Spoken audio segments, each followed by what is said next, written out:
లక్ష్మీ నరసింహస్వామి నిజంగా పానకం తాగుతాడని మీకు తెలుసా?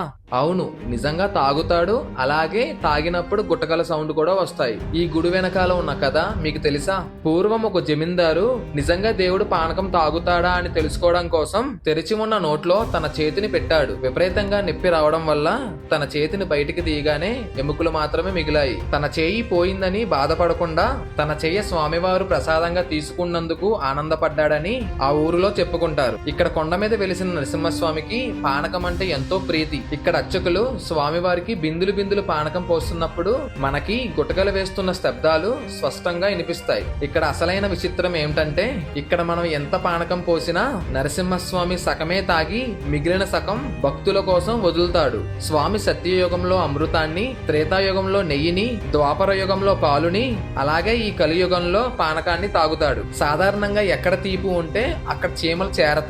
కానీ ఇక్కడ ఎంత పానకం చిందినా ఒక్క చీమ కాని ఈగ కాని చేరదు. భూమి మీద అధర్మం పెరిగినప్పుడు ఆ పానకం చుట్టూరు ఈగలు చీమలు చేరుతాయని, అదే యుగాంతానికి సంకేతమని నమ్ముతారు. ఈ పానకాల నరసింహస్వామి ఆలయం ఆంధ్రప్రదేశ్ లోని మంగళగిరి అనే ఊరిలో ఉంటుంది. ఇటువంటి మరెన్నో వీడియోస్ కోసం ఈ ఛానల్ సబ్స్క్రైబ్ చేసుకోవడం మర్చిపోకండి. అలాగే ఓం లక్ష్మీ నారాయణ అని కామెంట్ చేయండి.